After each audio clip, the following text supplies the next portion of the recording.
Hello, my lovely. We know that we didn't get to where we are right now by doing the things the way that everybody else did. We know that we have often felt like the weirdo in the room or the outcast. We also know we are disruptors, we are rebels, and our brains see things differently because of how we are wired. And before we were diagnosed, we knew something was different, but we couldn't put a finger on it. I know that my diagnosis, which happened while running this business, Carry Out Loud, saved my life. Maybe it saved yours too. And that's why I created this podcast and why adult diagnosed ADHD women in business are my specialty. I'm a business mentor and coach to fellow coaches, mentors, and service providers who have adult diagnosed ADHD. And I know that I was made to support you, to help you grow your business, and to clap for you like the fucking wild woman that I am. I know that our brains work differently, as I've said, and that being the case, so does this podcast. I broach a few different topics each episode, including ADHD-friendly business advice and strategies, stories from behind the scenes in my own business, life observations as a human with ADHD, and client stories, all unscripted, all put together in a way that speak to our feral funhouse of a brain. Entrepreneurship is multifaceted, and so are the topics we discuss here because that's how our brain works. Today's episode is going to include reverse engineering revenue, taking time off from your business, the unmasking chronicles in my stories. Ooh, that's been nerve-wracking. And then what I have dubbed the fear of failure, fear of success, demand avoidance cycle. Lots of jargon right there. Basically, the fear of failing and succeeding that puts us into ADHD paralysis or demand avoidance. And I'm going to go a little bit into that. So from one ADHD human to another, turn the volume up to an 11 and get ready to see yourself in these stories.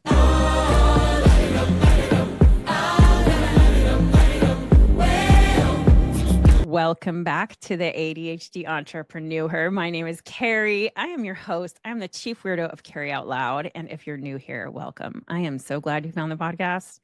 If this episode has an impact on you, feel free to take a screenshot and tag me so I can thank you and share what you got from it. And also subscribe, turn on new episode notifications, and leave a 5-star review. Let me know why you loved the episode. And why do I ask this? Because it helps other adult diagnosed ADHD women in business find this podcast and help them like it's been helping you. So, our topic today, we have a few.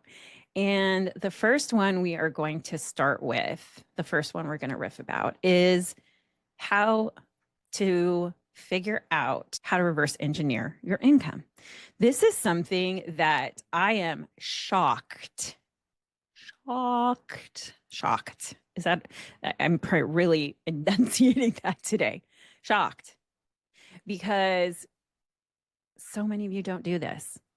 How are you going to get to 10 or 20 or 50K months if you aren't figuring out where the fuck it's all going to come from? Like, I understand that here's the thing I know. I know that sometimes our ADHD brains connect things really quickly. I also know they connect other things really slowly. And when we're getting a business started, we're so in the weeds. We're just trying to figure out what the fuck we're doing in the first place. Then a little more time goes by and you start gaining some clients, but it's still not quite where you are going to continue to grow into. And then you are in more of this growth mode, but hit kind of a revenue wall. If that's happened, I want to suggest a couple of things. First, if you hit a revenue wall, are you delegating certain things to give you more room and time and space? Or if you're not delegating, are you automating?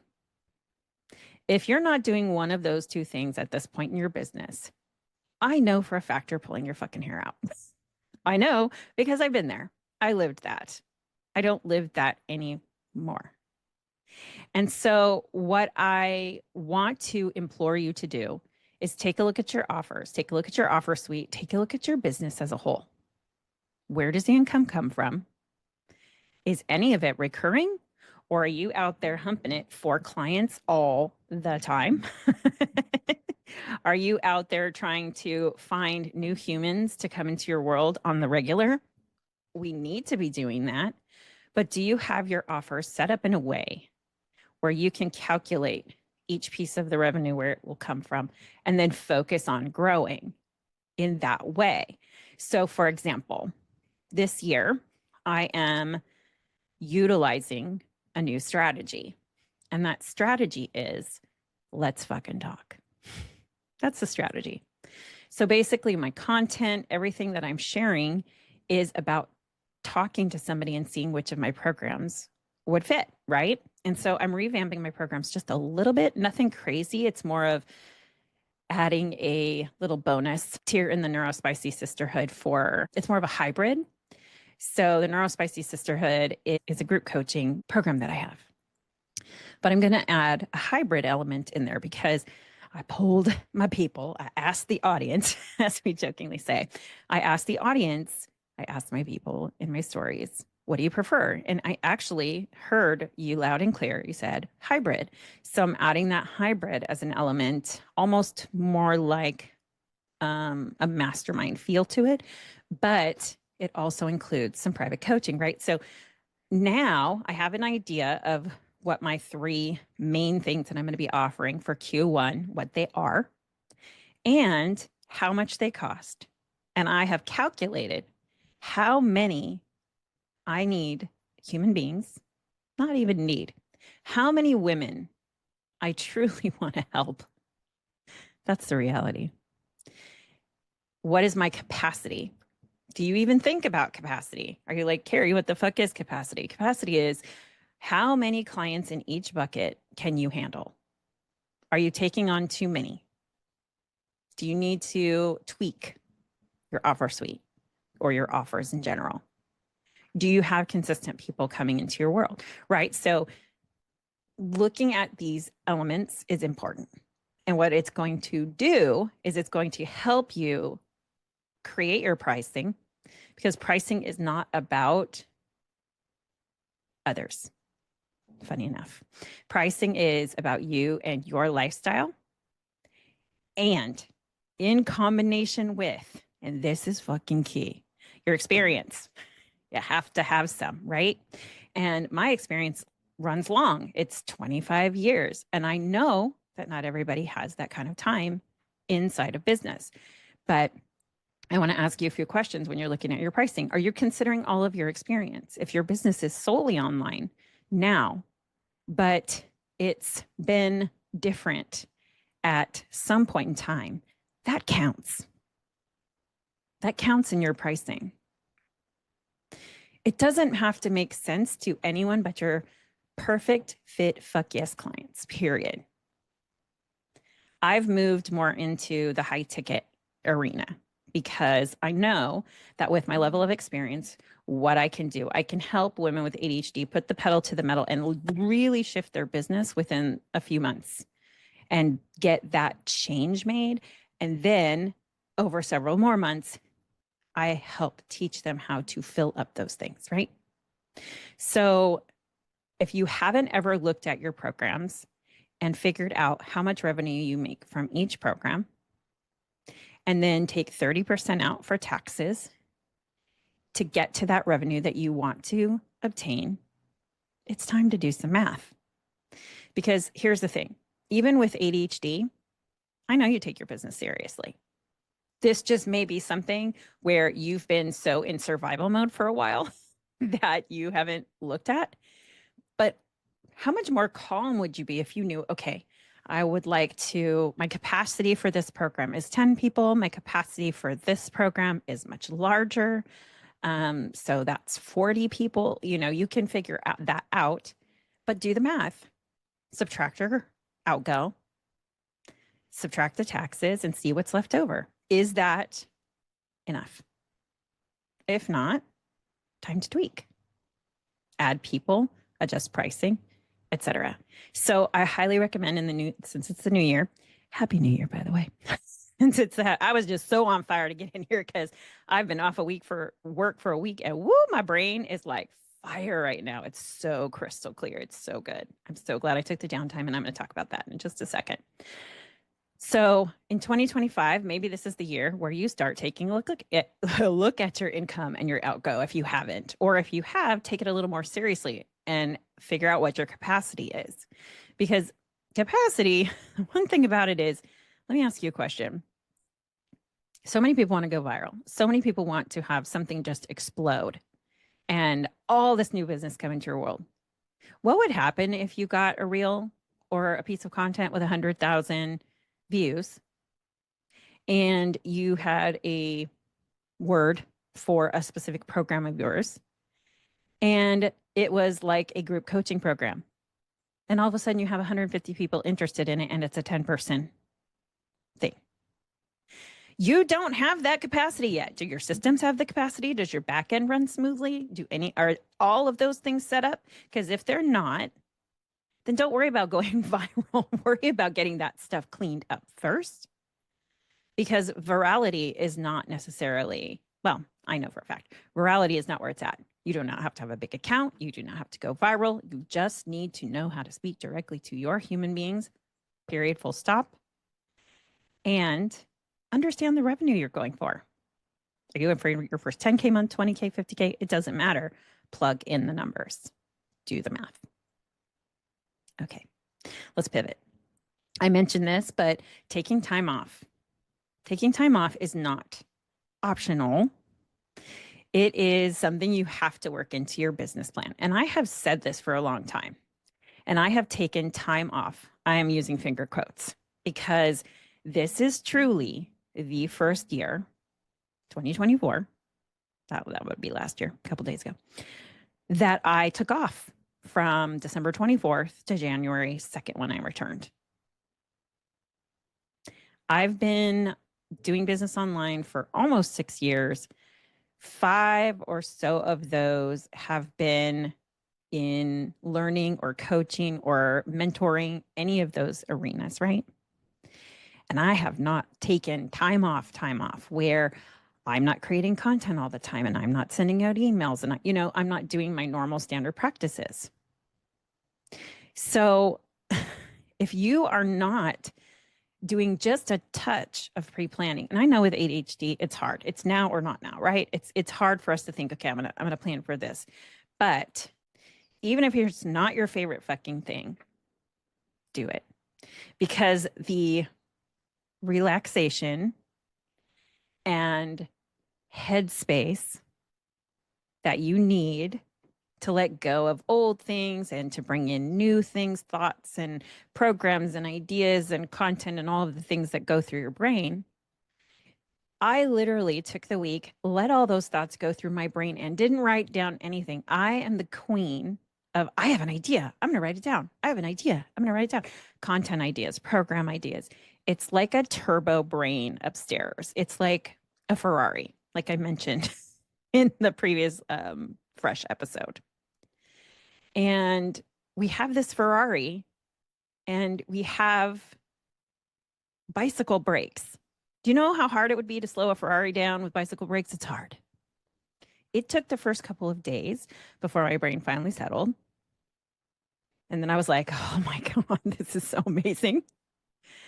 And I've taken downtime, but not like off. And how I did it was I scheduled my reels, my posts, my emails, and content. I have keywords in my content that leads people into my newsletter or into I hate calling them freebies and lead magnets, into a client road where they grab something of yours, they come into your world, and then you walk them through to you to see if you two are a fit. Because a lot of times that's what people are trying to figure out, right? And you can use tools like ManyChat, which if you're on Instagram, you're seeing those keywords everywhere. Comment ready, comment this, comment that, DM me this, DM me that. There's an automation that's a third-party automation through ManyChats. In conjunction, Instagram says, yes, you can do business here. So that makes it really, really fun because you can have several things going on at a time with a couple of different keywords and lead them into your world to see if you're a fit. It's like a shoe, right? Have you ever worn a shoe that is way too small? Oh, your feet hurt. You don't want to stand. You can't dance. You can't do anything. I fucking hate high heels. It's like they look aesthetically great. My feet are like, go fuck yourself. No, thank you. No, thank you. Right. But if you give me a comfortable gym shoe, because you know I love the gym, or if you give me a comfortable flat that I'm going to wear forever, I'm going to love that. Right. So not that we are shoes, okay, but they are looking at the same thing, but different ones if they're searching for a coach, different styles or types, something that will jive with them. So doing these couple of things in like a week in advance will give you the ability to then take a vacation. But the other key is recurring revenue. This is a concept that is not new to me, but in its entirety, I now see it so much more clearly. And this is like memberships, masterminds, things like that have revenue that recur that are longer term, 3 months, 6 months, 9 months, 12 months, 6 and 12 are like the money spot. So you just want to make sure that you understand they are looking to see if you are a solid fit, if they vibe with you, right? And the other thing was I told my clients I was going on to vacation. Basically, we miss one session. I would absolutely, like with private clients, I will negotiate with them what they would like to do because that that is extremely high touch. But if I don't model taking vacation, how will my clients learn that it's okay to do that? We don't have to work 24/7, 365. In the beginning, we are sprinting a lot. But as time goes by and as we are getting more pieces of our business together, we have a deeper understanding. We understand offer suite. We understand what it is that we are actually great at, as opposed to the things we're just good at, like that whole like trial by fire kind of thing. We actually start figuring out, oh, I'm good at this. I'm good at this. I'm good at that. And then you even specialize even more. Then you can really talk to your ideal clients, have clients who pay you gladly at a higher rate, because for a lot of people, more people than you think, time is way more important than money. And if I can help somebody get time back in a 3-month time frame where they're going to really reassemble their offers and everything in over 3 months and have everything, their back-end systems, all those things going, it's going to change everything. And so there are people who are glad to invest in that way because they want to bend time. And I bend time. This is one of the ways so that you can take a vacation. And while you are still bringing in revenue, that's a key. I was bringing in revenue, recurring, while I was on vacation. I was getting notifications that, oh, pay this. Oh, this is paid. Oh, this is paid. So that is by design. This is a new component that I teach, and I am fucking loving it so much. I've seen several business models, and this one just feels so, so good. So I highly encourage you to take a look. I know this is far away for our brains, at December of 2025, and think, do I want to take time off? Or think of the summer. This is something you can do at any point when you have set up your business in a way to have it working for you instead of you are constantly working for it. Does that make sense? We came here for freedom. We came here for time freedom and flexibility. And although in the beginning, sometimes that is so much more challenging, it's not as challenging now that we're in a few years, right? So let me know if you try it, if you plan to take a vacation and get paid. Here's a great way to do it. Switching topics. Okay, so this year is really a year for me to, like, I've talked about unmasking a lot on this podcast, and that's because I didn't get diagnosed till I was 49. Being almost 50 years old knowing what you know, going through your life, going through those experiences, and then suddenly being like, hey, you have this thing. It takes time. It takes time to process the emotions and come out through those. It takes the time to then figure out, okay, now what do I do in my business? That was one of the biggest things. When I got my diagnosis, I was like, well, shit.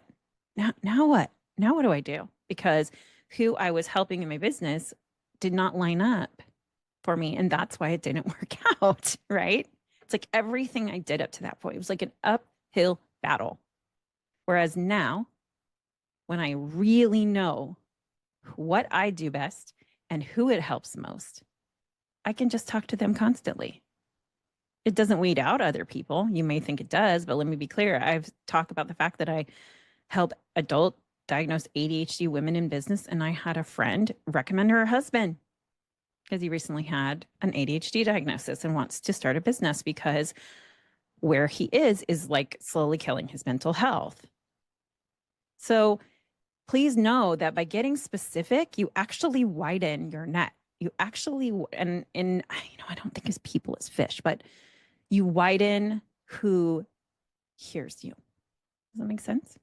So with all of this unmasking, it's been a lot. It's been a lot. 2024 was a really big year of getting myself to the point where I am unmasked my wild ass, weirdo, dirty minded, foul mouthed self that I just continually tried to hide because I thought no one will like me.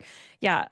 I just went on to Threads a couple days ago and posted, what did I say? I said, where are all my fuck word lovers? Like the fuck word. We love the F word, right? F bombs. And I got, it was viewed 5,000 times. I got 135 new followers and 400 likes. That is just me unmasking, saying like, where are my people who use the F word a lot? They're like, me, right?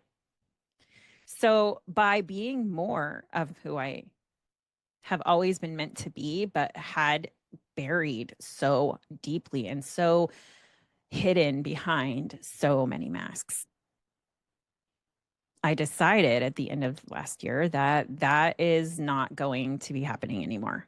You know, like the recording things many, many times over, thinking I have to get it a certain way on stories or any of those kind of things. It's like I used to just overthink every little fucking thing.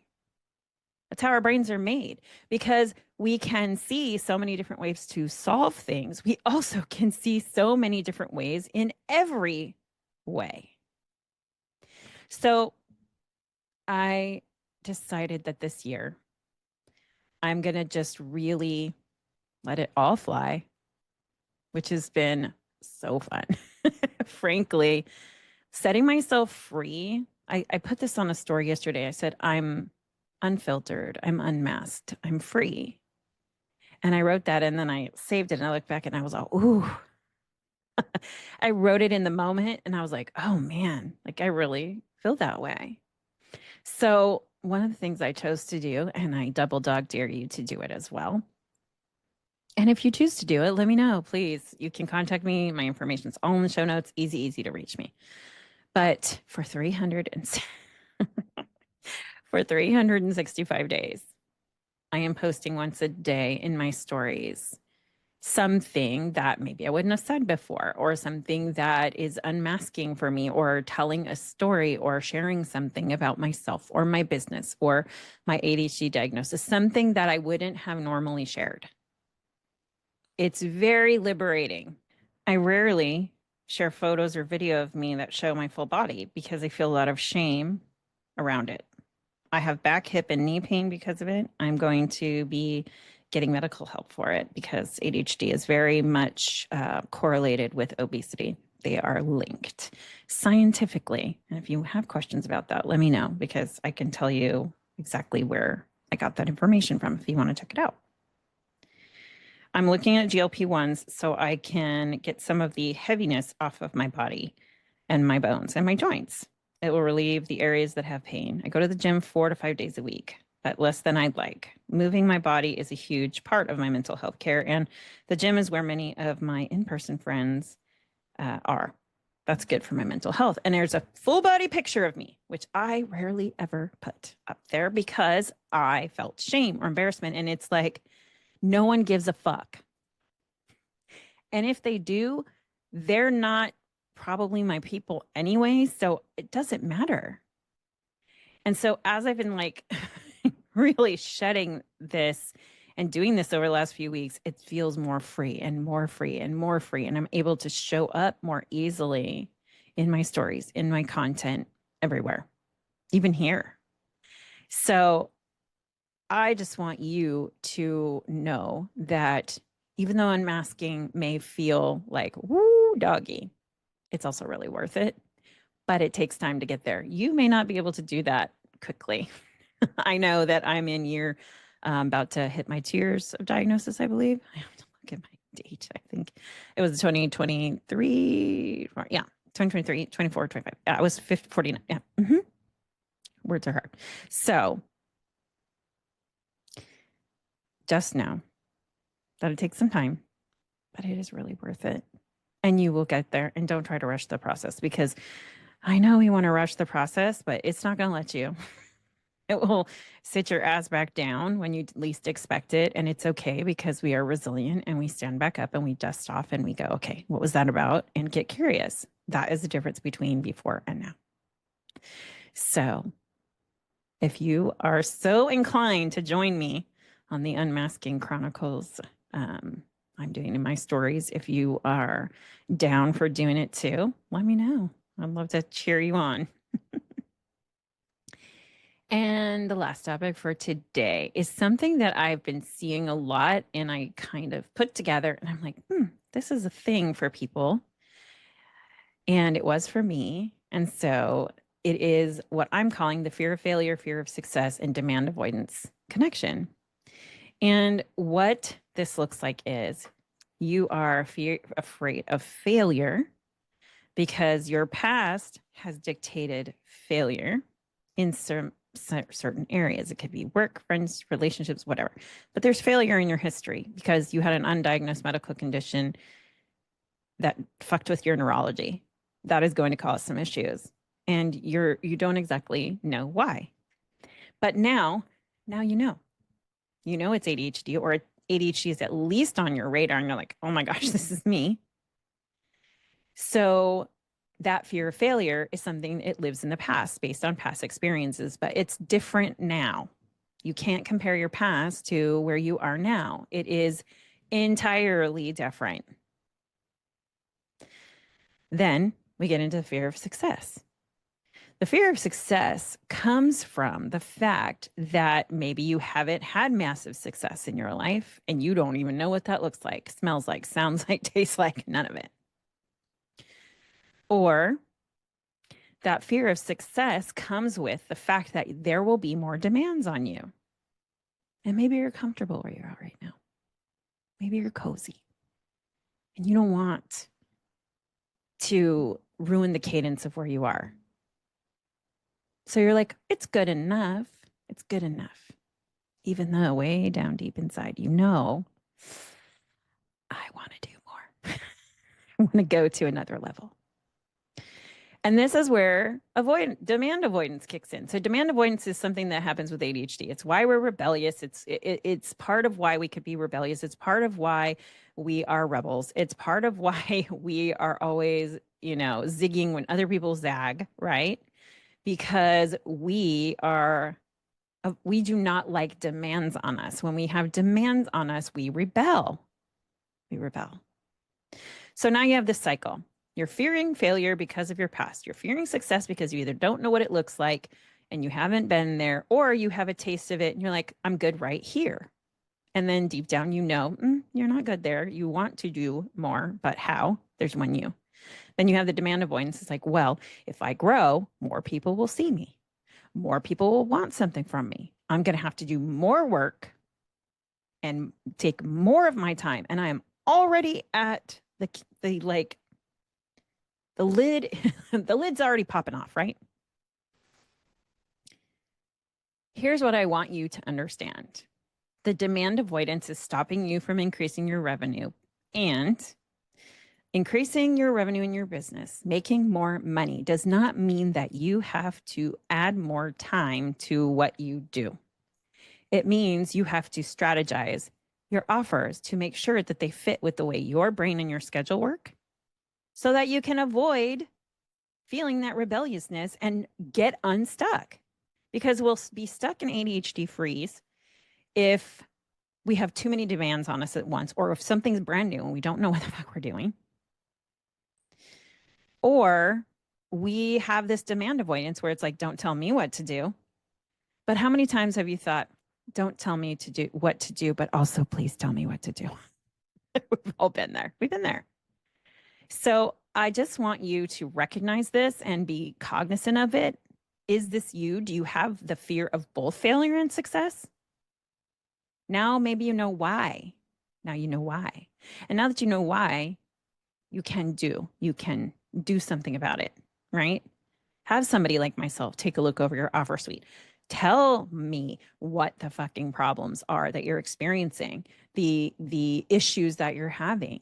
Book that call with me and let me ask you questions that you can tell me where you're at. And I can tell you if I can help you or not. I may not be able to. My specialty may not be what you do. But I also know that I have helped a lot of people who have felt very small after having misdiagnosed or undiagnosed ADHD, and their businesses have completely turned around. I've witnessed it firsthand with my clients, and I know that I can help you do that too. So if you want to get on my calendar, you can just DM me the word ready, and I will reach out to you and talk to you about the different options that I have right now for coaching. I have a few, and it's all very curtailed and specialized for women who are later life diagnosed, like myself. So let me know if you related to this last one, the fear of failure, the fear of success, and then having the demand avoidance of growing your business and not growing it because you're thinking more demands are going to be put on you. And that stops you. That definitely can be a roadblock. Not wanting to be seen or have negative comments in your comment sections or, or on your content. You know, it's like, how do you get a thick skin for that? I'm still working on that one. I don't have a fear of being seen, but like those comments, right? But it doesn't matter because really I'm only there to talk to the people who are my people. And when I really connected that the rest didn't matter, I stopped hiding. And when you stop hiding, you show up as all of yourself, and you may not fully know who that is right now. And I am very aware of that. After an ADHD diagnosis, we have, well, I jokingly called it the dark night of the soul. You can listen to episode 59 of this podcast where I talk about that time. But I had 4 months where I went into a hole. I'm like, I don't know where I'm going. I don't know what I'm doing. I felt everything all at once and nothing at the same time. I had all of these emotions that I did not expect to have. But I got through it. It took time. And then when I came out of it, I started getting curious about my ADHD, figuring out how it works, figuring out what I buck up against, figuring out what flows for me. And when I did that, it all fucking changed. Yes, I'm pounding my desk. If you're not watching, if you're listening. So please let me know if this resonates with you, because this is something I'm seeing over and over again. And I'm like, this is a pattern. This is a pattern. This is a pattern that women with ADHD need to understand they might have so that you can fucking bust through it. And you may need some accountability. You may need some guardrails. You may need to do a little mindset work. But that doesn't mean you stop doing your business. You do all of this while it's happening. And then remember what an incredible set of stories and experiences and lessons you are going to have for your clients in the future. I know for me, that's how I see it now, but I didn't realize it at the time, what was going on. Now I do. And with that, I'm going to end today's episode. If you loved this episode, please subscribe to the podcast, give it a 5-star review, tell a friend, drop it into the DMs and tell me, what'd you get out of this? What did you get out of it today? I'm the connection queen. Community and your feedback as a listener, they're always welcome. Again, you can contact me in my show notes. All that information is in there. And until next time, I see you. I love you. And I am fucking rooting for you always. Bye. Oh, hey, you're still here. Thank you for listening all the way to the end. Be sure to check out the show notes for all the ways to follow me. And of course, my goal is to find and help as many women with ADHD get away from the 9-to-5 grind, because it's just not designed for our neurospicy brilliance, and there are other ways to do life. So by subscribing, sharing, and giving a 5-star review, it helps other women find this podcast as well. And if there's an episode you really love, please feel free to take a screenshot and share it on your social and tag me in it so that I can thank you personally. Until next time, you spicy brained unicorn. Bye.